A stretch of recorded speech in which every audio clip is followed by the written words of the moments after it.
Oh, gosh. Hi. Hello, everyone. It's just been a morning. There's a big deadline coming this weekend, and so we're getting lots of phone calls and nervous Nellies. Uh, Rightly so, right? Because you've never been through the process. But here I am. I am going to walk through the FAFSA form today, but I got to get my screen set, so I apologize.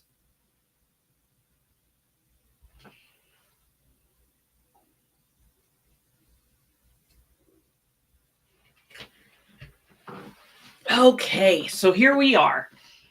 It's December 12th, 2024. My name is Stephanie Hancock. I'm your Aid Crusader and also founder of College Aid Works.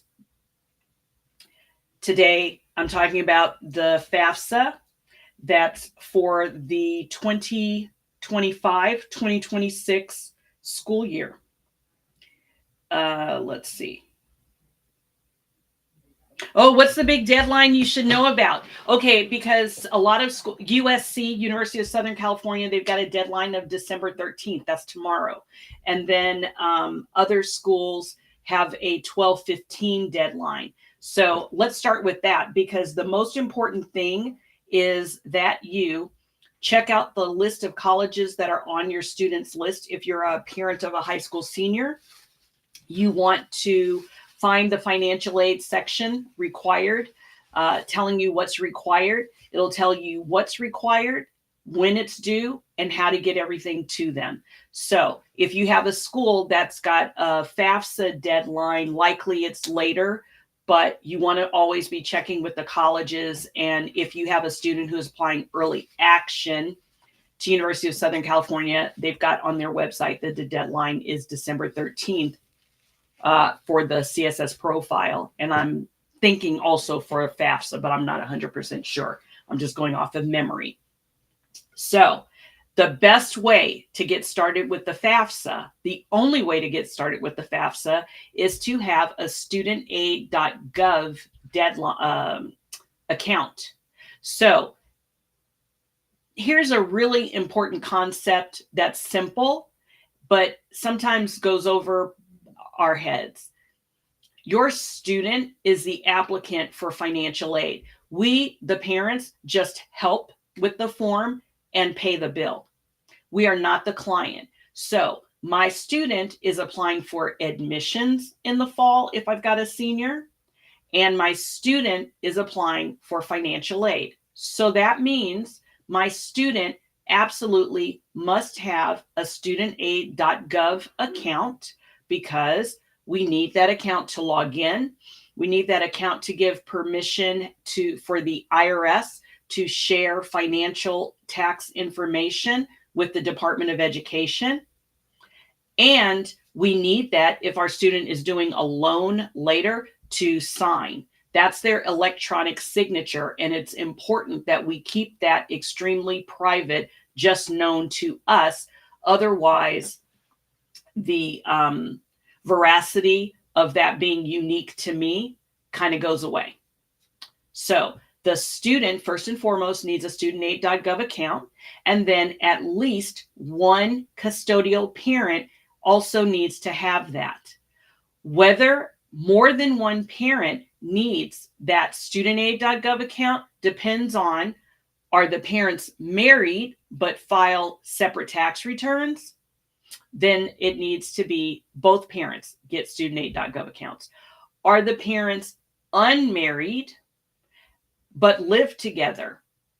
Both parents, because they're filing separate tax returns, each needs an account, because here I am, I can give permission to share my tax information, but I can't give permission for another person to share their information, right? That makes sense. Let's say that I am not married or living with my student's other parent, but instead I'm remarried. If my new spouse and I, the step parent, don't file a joint tax return, then that parent also needs a studentaid.gov account. So hopefully that's pretty clear. When you're creating the studentaid.gov account, FSAID, username and password, another way to call it, it's important that the name on the account matches exactly with the Social Security card. So if I've got two last names, are they hyphened or do they just have a space between them? Do I have a first name or two first names and there's not enough room? Then I just type until I get to all the space limitation, the character limitation. That's important. Knowing your social is important. I've seen where a married woman has changed her name, uses her married name, but never changed her social from her maiden name. That could be a thing. I've seen people put in incorrect birth dates.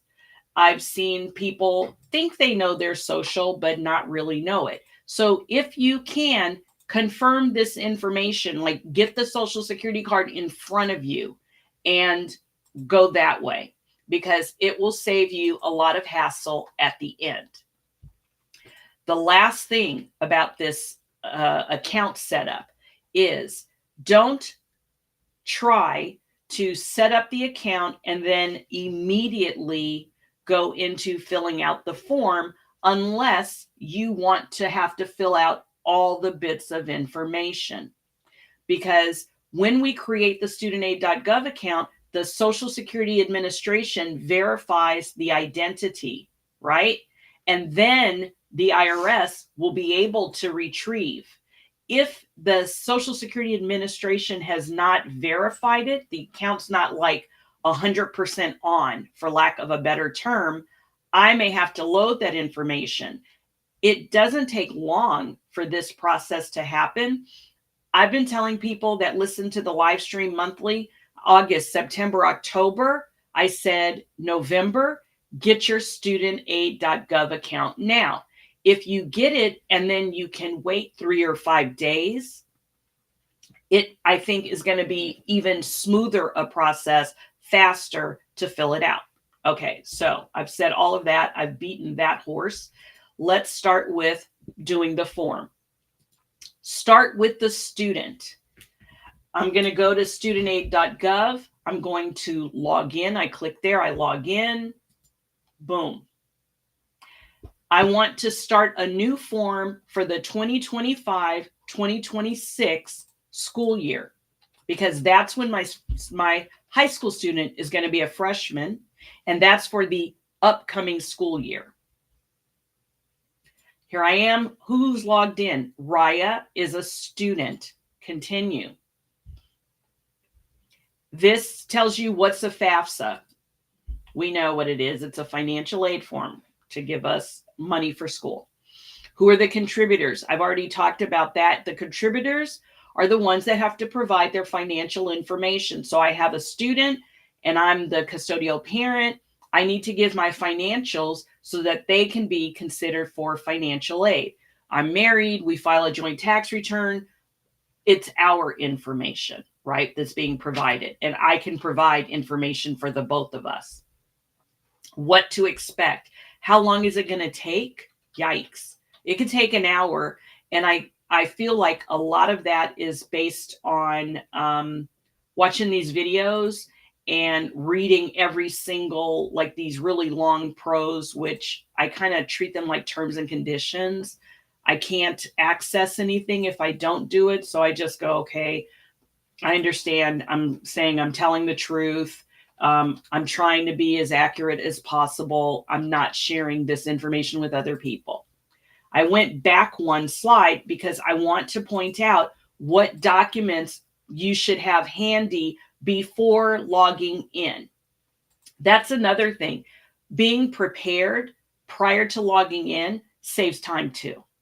I should have my tax return, because either the DDX, direct data transfer from the IRS to the Department of Education, is going to work, but I may need to reference just a few items, or It's not working yet because I just got my account created, and I'm going to need it to refer to specific line items on the return.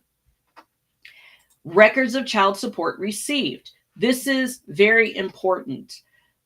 If I received child support in 2023, it's how much I received. They don't need to know, they don't want to know how much you're supposed to get, what the document says. They only want to know what actually hit your hot little hands or your account. So if I'm supposed to get $500 a month and I've been getting $210 on average, how much did I get? I got $210, right? How much was that over the course of a year? Versus $500 a month would be $6,000. Maybe 210 is $2,800, something like that. I'm just making up numbers, but you get my point. How much did I actually receive? Now, income information is going to be as of 2023, but asset information is as of today. Today being the day that I submit the form. So, what's the current balance for me? What do I have in terms of cash, checking, and savings accounts today? What do I have in terms of investment values, my business, a farm, today? If I've got checks outstanding or payments outstanding and they haven't cleared, if I have time, maybe I want to wait if it's significant enough for me, so that those values are not included when I tell how much money I have today. And they want exact. So don't go, oh, I got about this much. I got about 1,800. No, do you have about 1,800 or do you have $1,826? They want current balance, actual balances. Okay. Now, what to expect? We got that. We saw that. After submitting the FAFSA, your student submits their portion, the parent or parents submit their portions. Once everyone's done what they're supposed to do, the student receives an email that says, congratulations, your FAFSA has been submitted, and this is your SAI. SAI means Student Aid Index. The Student Aid Index is the minimum that a family will be expected to pay. It's not how much you're going to pay, it's the minimum, because not all schools meet 100% of need. So they may recognize that this is what you're supposed to pay and still ask you to contribute more than that number. All right, so you've gone through the first 4 videos, assuming, or you don't have to do the form. You get to this page, which has been pre-populated with the information used when you created the account. Good. Keep in mind, especially for the student, you may not, I see a lot of kids use their high school's email address. You may not want to be doing that, because some schools immediately or shortly after you leave that school purge and get rid of emails, and you won't have access. So it's a better idea to try to get a free email or an email with some other group that you can access, because you will be applying for financial aid annually until you finish, if you want, right? And that email address is how you will be receiving any communication. All right. So one last thing. If you need to change something that's on this page, you can click here, go to account settings, and they will update. They will allow you there to update information. Right. So Raya, the student in this demonstration, lives in New York. When did Raya become a legal resident of New York? If she was born there and she never lived anywhere else, it's going to be her date of birth. If she was born in Montana and she moved to New York, it's going to be when she moved to New York. That's the difference.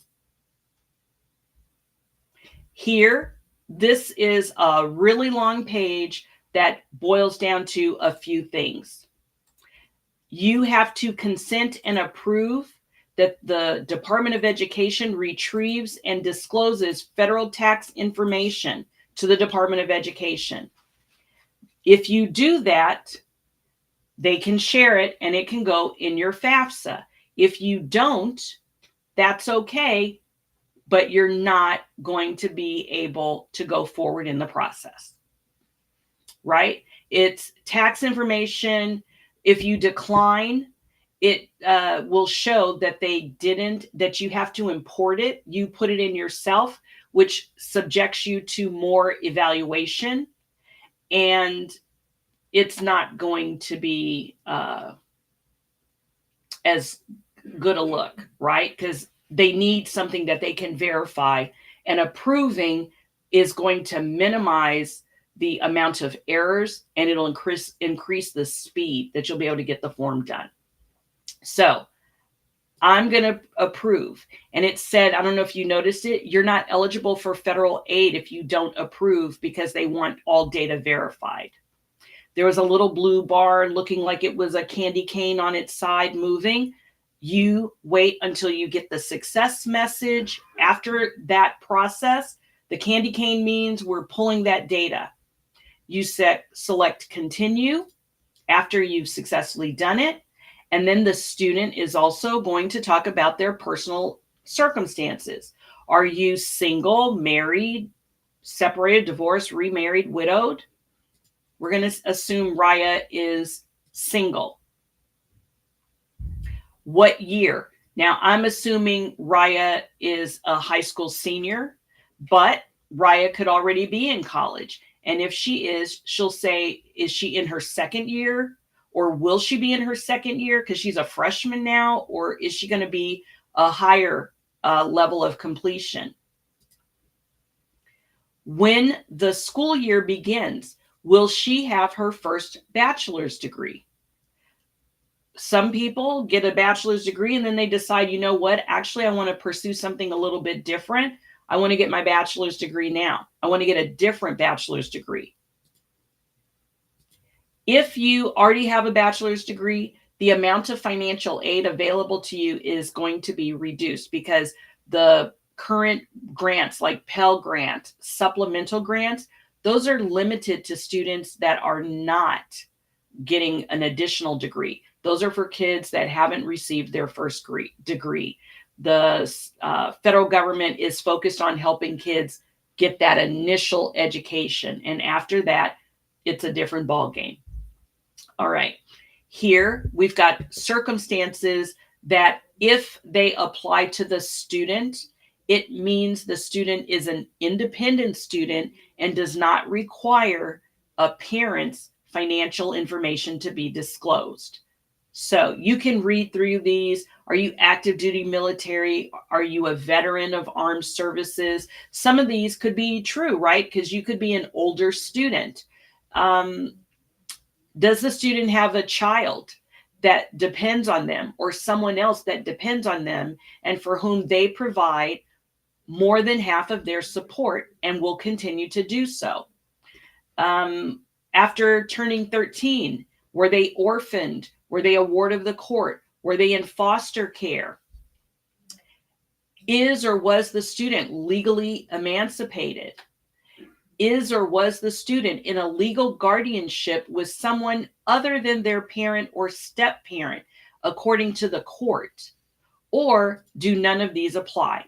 If none of these apply, my student's going to be considered dependent, unless we find out that after July 1st of 2024, the student was unaccompanied and either homeless or self-supporting and at risk of being homeless. Let's say no.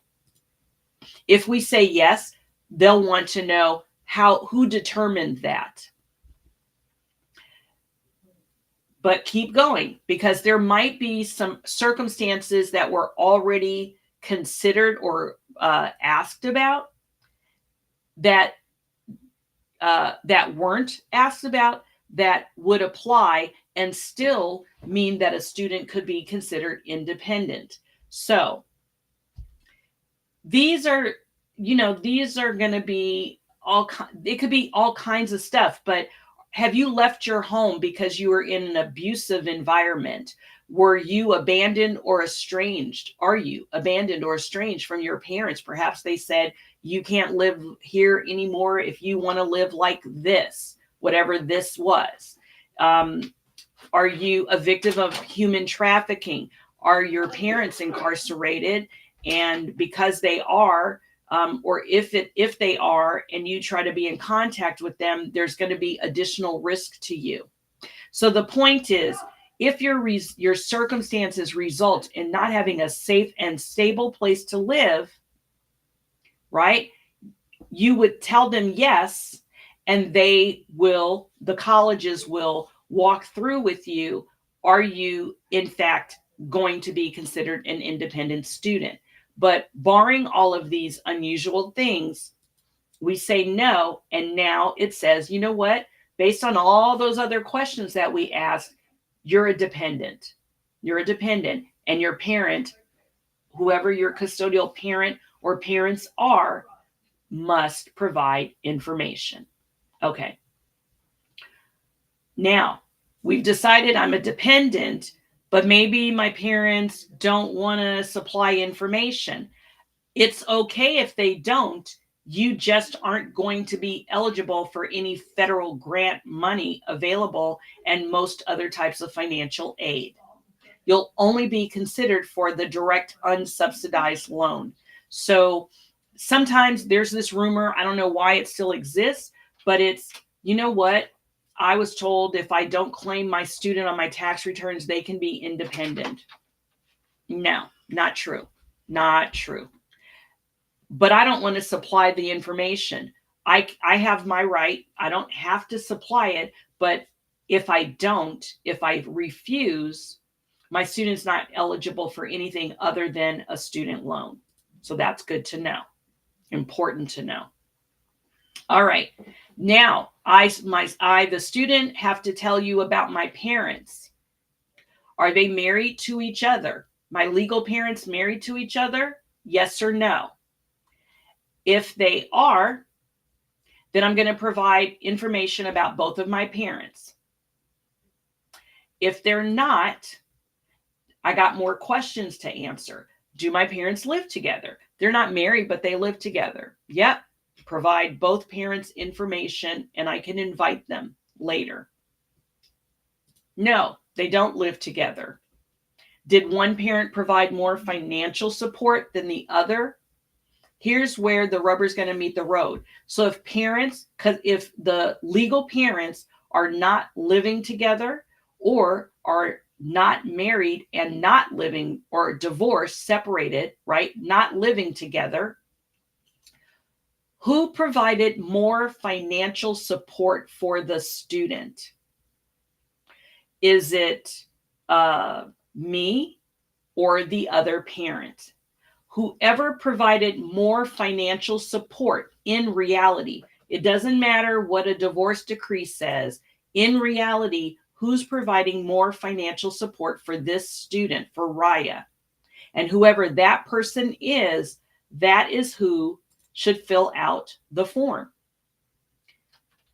The non-custodial parent, the person who provided less than half of the support, is not going to fill out the FAFSA. They're not going to provide any information for FAFSA. But there's still one more question. The parent who provided more financial support, I'm the custodial parent. Now they want to know, am I remarried? If I am, then I and the step parent are providing information. I'm not remarried, then it's just me.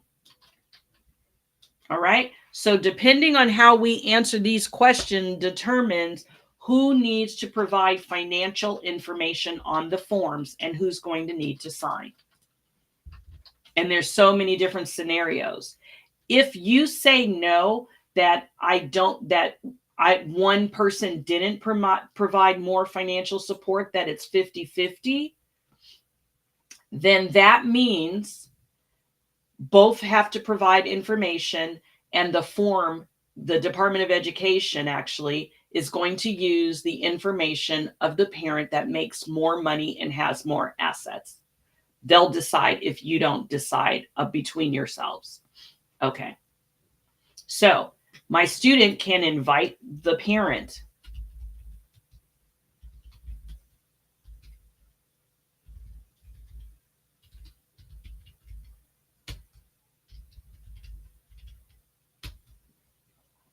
If my parent doesn't have a social security number, I'm going to check the box.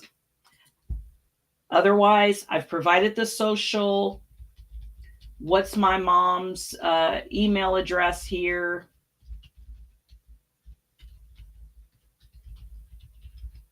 And then I send an invite. And I keep going through my part of the form.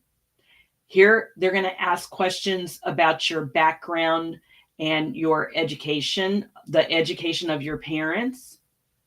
And these questions about my gender, ethnicity, or race are not required. They don't affect the calculations, and it doesn't affect whether I'm eligible for financial aid, federal financial aid.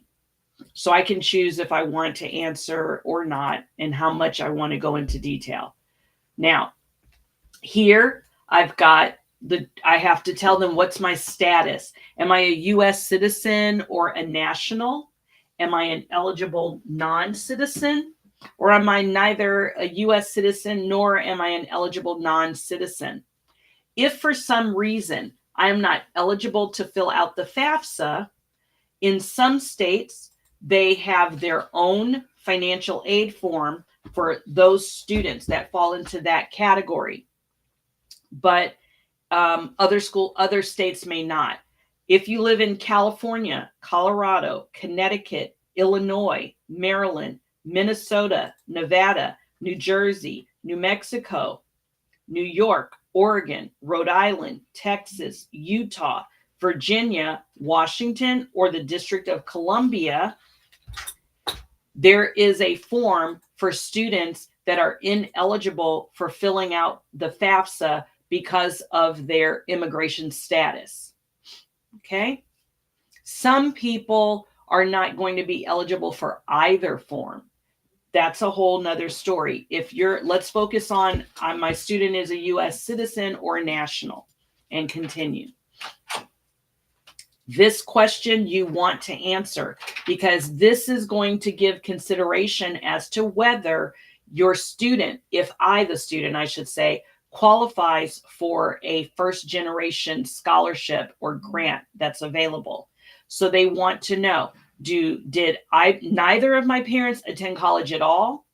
Did one or both of my parents attend college but didn't complete it? Did one or both of my parents complete college, or I don't know? This is the parents, the legal parents of the student, right? So let's say they went, but they didn't complete. Do I have a parent or a guardian that was killed in the line of duty while serving active duty in the armed forces on or after 9/11, or while performing official duties as a public safety officer? I don't. So what this means, if I say yes, is I'm going to be considered for some other grant money specifically earmarked for students that fall into that category. Now, let's say my student, we're going with Raya, is a high school senior. When she doesn't have a high school diploma now, but when she starts college in 2025, will she have a high school diploma? Will she have a GED? Is she homeschooled? What is her high school completion status? Where is she going to graduate from high school? She lives in New York. We can search for our school by city or name. Try to just give partial name match because you might overshoot and it might not be exactly in the way that you typed it. I search, and here is Bassett High School where she attends. And then I'm going to continue to the next page where I confirm the high school information. Yes, Bassett High, that's the right school. And I start moving into a different section of the form, which is all about my finances, me, the student. Did I, the student, have a rollover IRA and put it into another account, IRA or qualified? No. Did I, the student, have a pension that I rolled over into an IRA or another qualified account? No. But these could be answered with numbers if, let's say I'm a student a person who's 28, 30 years old, and I decide, you know what, I've been saying I'm going to get my degree and I'm finally going to do it. And I'm leaving my job. I've saved some money. I'm leaving my job and I got a 401k and I'm going to roll it over. I'm going to roll over my IRA. Typically, this question is 0 if you have a student that's never applied for financial aid. But if you do, the question is, did your student receive some college grants or scholarships or benefits from something called AmeriCorps that's reported as income on the tax return? Let's say no.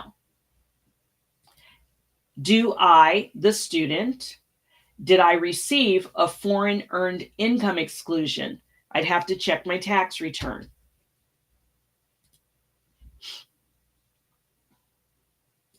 How much do I have in total in cash, checking, and savings? All of it. If you lump them all together, how much have I got? Exactly. There. What about my net worth? I'm the student. Do I have a 529 plan?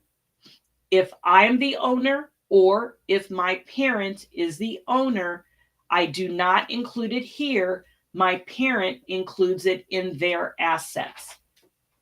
If my grandparent opened up a 529 for me, that is not getting included on the form. What's different is if someone, my parent, my grandparent, my aunt, a family friend, opened up a custodial account for me, I, the student, and the owner, I would list it here. And I've got, $7,200 in some stock. Disney. Somebody gave me Disney a long time ago.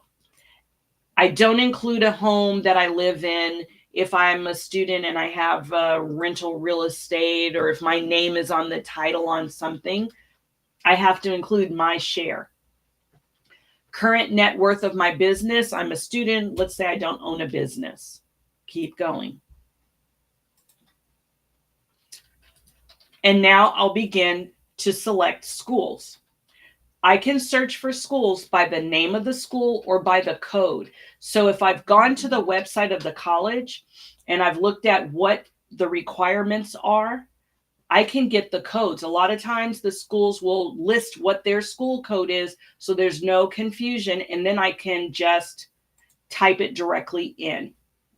But let me show you how the search function works. My student's in New York. She's going to schools in New York. And I'm going to search. Boom. This is everything in New York. I can do by most relevant.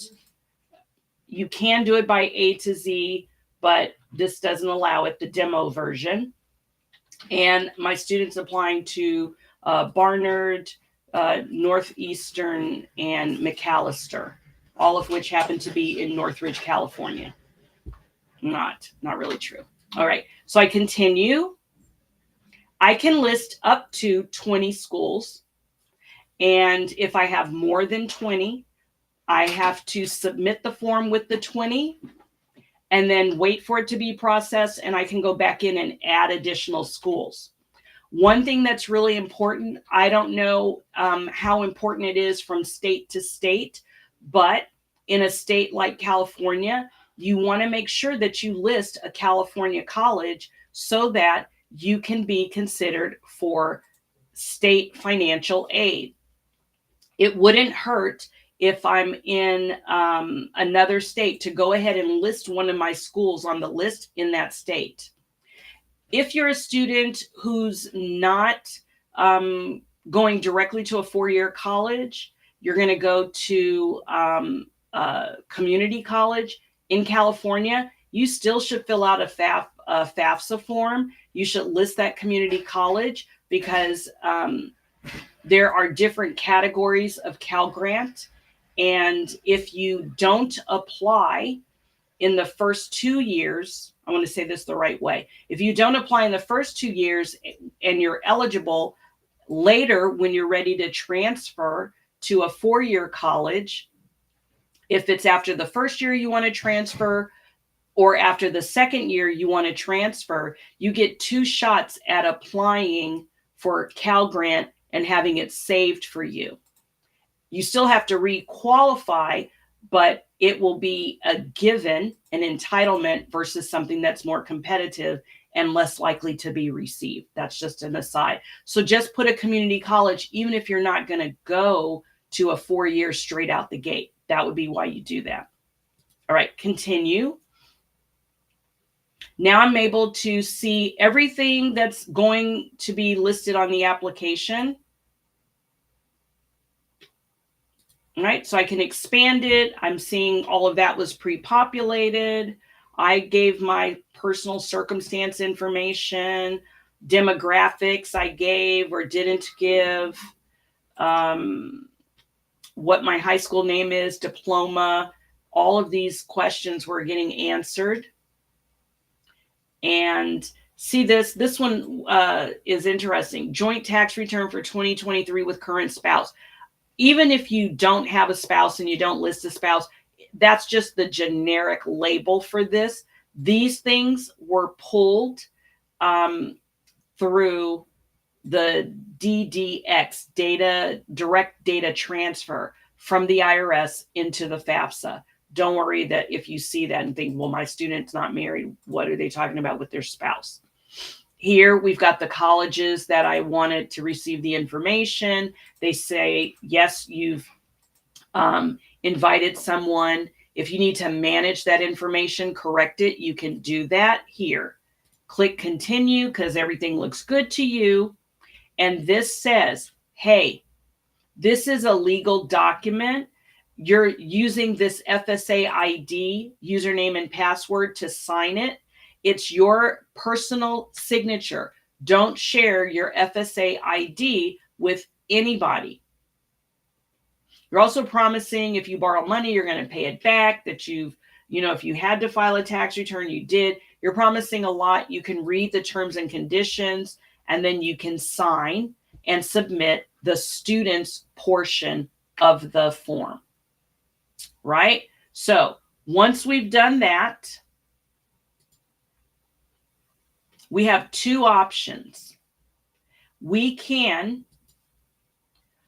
wait as a parent until we receive this email.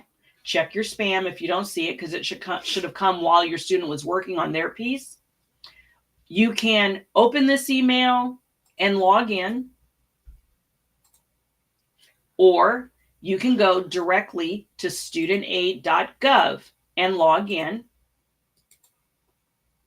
And when I log in, I'm probably, if I go from the email, this is what I'm going to see. If I went directly because I couldn't find the email or I didn't want to wait for the email, I can log in and go to my, I think it's going to say no. Yep. Here, if I click there, it'll have dashboard and all these different references. My activity is the tab you'll want to click. And when you click that, you'll see something like this that says, hey, Raya wants you to help her with her FAFSA. I click, I'm saying, yes, I accept. Why? What am I going to have to give? Same kind of information, mostly the same as the student.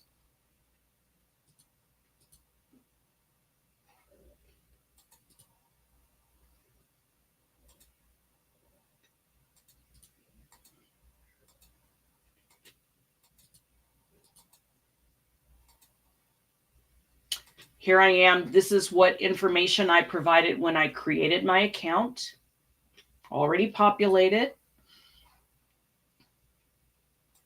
The same issue of needing to approve the transfer of information from the IRS into my FAFSA.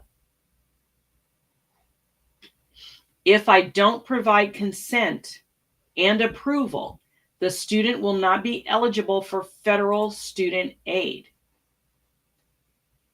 Doesn't matter whether I filed a tax return or not. I still have to give approval. Waiting for the candy cane to finish. It's done. That means my information has transferred over.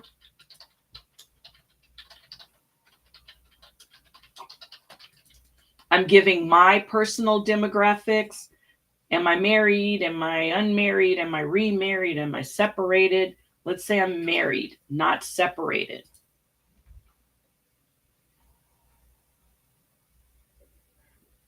I can provide the other person's information because especially if I'm married and we file a separate tax return.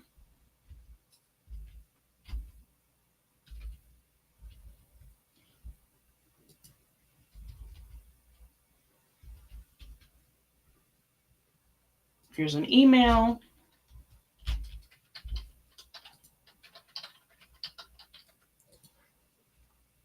That person's been invited, and now I'm answering questions.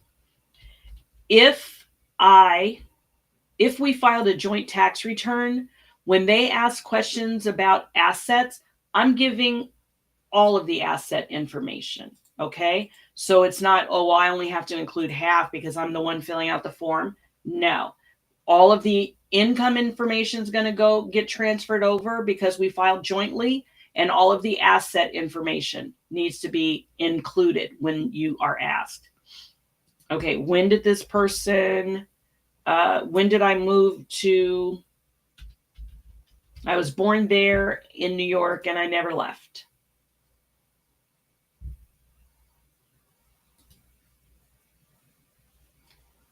Answer these questions. Did anyone in 23 or 24 receive, anyone in the family, not just me, the parent, receive benefits from any of the following federal programs? Earned income credit, Section 8, federal housing assistance, free or reduced lunch, Medicaid, refundable credit for coverage, SNAP. If you're your student, or someone else in your family received these benefits, check which ones you received. If you didn't, you're checking none, and you're going to continue. Here, they want to know, because they've pulled your information from the tax return. If on my tax return, I claimed, let's say the most common scenario is I'm divorced or separated, or married filing separately. Well, no, that one not really. Divorced or separated is going to be the most common, or unmarried living together. Did the numbers differ? So I'm divorced. I claim one kid. He claims one kid, but both kids live with me. I provide the majority of financial support. That means there's 3 of us in the household, but my tax return only showed 2. That's what this question is asking. So I can look at my tax return and I can see, well, you know what? Their dad claimed both of them, or their dad only claimed one. And that's because we have some arrangement. If I need to say, I only had one person claimed on the tax return, but there were really 3 people in the household going forward, then I would say yes. And I would tell them, right here, we're married and we have one kid, but it could be 1 parent, 0 parent spouse or partner, and 1 student, but we need to add other people that need to be considered. Parents, children, or other dependents. Like I might add 1 here, you see? And now they're saying, oh, you only had 3 on the tax return, but they're really, the size of the family is 4. Otherwise, it doesn't matter here. So I say no. And they say, how many in your family are going to be in college? 1, Raya. These are me. They already asked my student these questions, but now they want to know, but they also want to know about me. Did I roll over an IRA? No. Did I roll over a pension? No. Did I have to pay taxes on some scholarship money? No. Do I have a foreign earned income exclusion? No, I don't.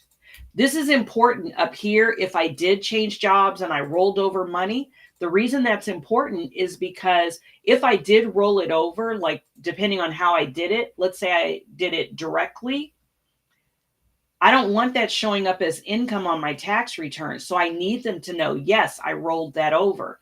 I saw a family one time, they said 400, they didn't put anything in that space the way it was presented previously.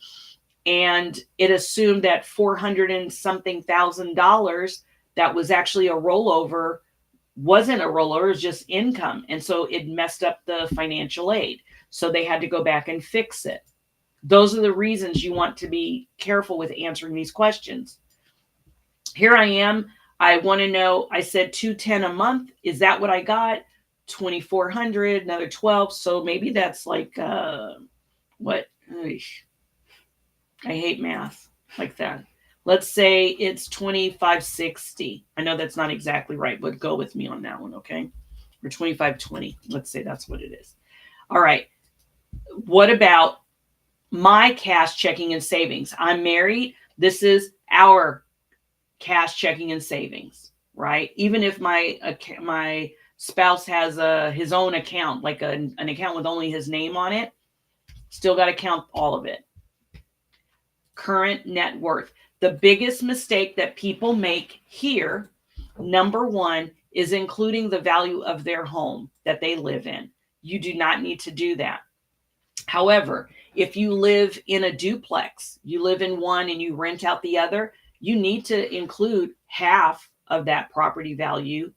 You need to include rental income or rental real estate values. You need to include any investment that is not a retirement account. Not in my mind, it's retirement. It's not retirement. So IRAs, 401ks, 403b, 457, pension, annuity, I'm not including those. An account that is a taxable account that in my mind is earmarked for my retirement does have to be included. So you're going to just lump all of those different values together and give one number. And then they're going to ask, what's my current net worth for my business and investment farms if I have that? Let's say 0. I don't own a business or something. Okay, continue. You've seen this page before. It means you're nearly done. Review. Make sure you've got everything as it should be. Oh, I didn't mean 561, 538. I meant 56, 153 or 154. I can go back and correct that.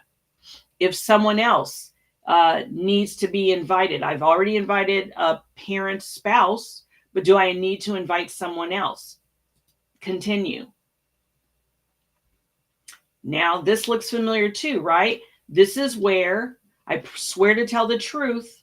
I'm doing the best that I can. I'm not sharing my FSA ID username and password with anybody. And I don't want to go to jail. So I am going to be completely above board with this. I check the box, I sign, I submit, and it's done. If the other parent needs to do their share, their portion, you can log in and do that. If that wasn't necessary, then you're done. The student will receive an email that states your FAFSA has been completed, your parent did their thing, you did yours. Here's your student aid index number. And remember, student aid index is the minimum that you will have to pay toward the cost of college. But not all schools use that number for their own funds. Everyone uses it for federal and state financial aid, the FAFSA information, if it's pulled and required. But some colleges use FAFSA information, the formula, for their own money, and other colleges don't. The biggest indicator of who doesn't would be a school asking for more than the FAFSA. All right.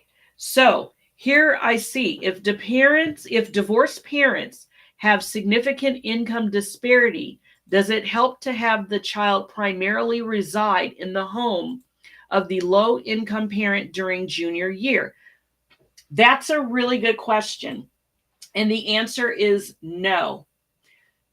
Up until last season, so for the 24-25 school year, if a parent who the custodial parent in that circumstance would be whoever the student lived with the majority of the time in the 12 months leading up to submitting the form. However, with last year's FAFSA, a change occurred. And who is the custodial parent for the purpose of FAFSA and CSS profile is going to be the parent that provided the majority of financial support. That's going to be the determinant, right? That's what's most important. It's not saying necessarily that the person who provided the majority, who paid child support, just because you pay child support does not mean you are or are not providing the majority of support, but it could be that that's the case. So, one example, I'm supposed to receive child support. I get $50 a month for child support. We all know it's more than $50 a month to raise a kid. It doesn't matter that I'm receiving child support. I'm providing the majority of the support. I get $3,000 a month, but I still got to pay. I'm paying rent and groceries and other things for my student. Maybe I'm still providing the majority of support. I'm getting $9,000 a month in child support. It dwarfs what I'm having to do on my side. Then the person paying the child support is the custodial parent. So you have to work out and really decide. But where the student lives is no longer a factor in who's the custodial parent. Any other questions? That's a good question too, because that's coming up a lot because of that change just being, a year old. Okay. I don't think there's any other questions. If you do have a question, you can put it in the comments. Maybe when I watch this back in excruciating pain, I will see that I misstated something. I'll make corrections in the comments, or I'll re-record something. And you leave your comments or questions there. If I can, I'll answer them as soon as possible. If I can't, I'll do some research and then I'll answer them. Okay, so thank you so much for participating. And guess what? I do this the second Thursday of every month. And every month I've got something really good and juicy to know about financial aid, as juicy as financial aid could possibly be. And so I hope you'll tune in another time. I may be doing a Saturday version where I can go a little slower because people aren't at work. If I do that, I'm going to send out an email to my list and everybody will know, and you can jump on if you can and if you want to. And there might be more opportunity to ask questions or for me to go through more scenarios. But thank you for attending. Come back next month. Thank you. Oh, is there any strategy to help decrease the wealthier parent paying so much when one parent is low income? Well, that's a loaded question for sure. Sadhana, New York. Just Johnny on the spot. I guess I'd have to think about it a little bit more because it's really you know, it's kind of cut and dry. You guys are going to decide. You may make an agreement to make a lump sum of child support, maybe, or right, you might prepay the child support. I'd have to think it through, but that's a potential way I'm thinking. Depending, for a junior though, your issue is really going to be that 2025 is the income year that you have to report. So it's going to show up no matter what. But that's more like we'd have to talk on a one-to-one level to see if we can come up with some solutions. Okay. So on my website, there's a free strategy call. I don't go into super depth detail, but we could kind of, you know, banter back and forth about what some other ideas might be. And then if you wanted more consulting, we could figure something out. All right. Yours is a sophomore. Okay. So then 2025 is the tax year that's going to be considered. So that's what I'll say about that. I think it more applies to what I said before. You'd want to maybe consult with me on a deeper level. Okay. If the deadline is tomorrow and my student have not opened the account, is it an issue if we do it today? All right. So here's the thing. You can set up the studentaid.gov accounts today and your stuff is due tomorrow. What may happen is, instead of that DDX where it had the blue candy cane scrolling across the bottom, that scrolling across is indicating that information is being pulled from the IRS into the FAFSA.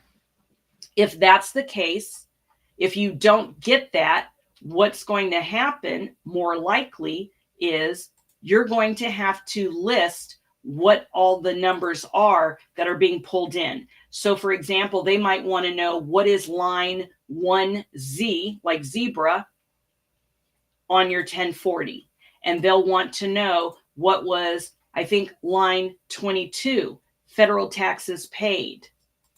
Not all taxes, not self-employment, but federal taxes paid after tax credits. So you'd have to go through your tax return and list all of those items yourself and then move through the form. And later it would come back around where they're going to have to eventually have that information documented. That's the difference, right? You see how everything populated, your name, your address, your social, all of those things are going to populate the form. But that data, that DDX, direct data transfer, may or may not be completed because the Social Security Administration has not had the opportunity to verify the information that you provided when you opened up the account. That's the difference. So you got to fill out the form. If your deadline's tomorrow, it might take you longer to get it done. And I would also say, if you have to do the CSS profile by tomorrow, do that one first because it's asking more.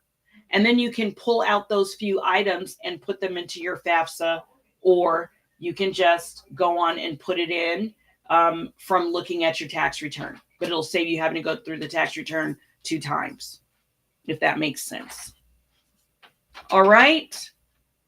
Okay, it's 1:03. I'm going to go get some food now because I've been on a live stream at noon Eastern, Central, Mountain, and Pacific, and this girl needs her grub. All right. Thanks so much. I appreciate you tuning in, and hopefully we'll see you again.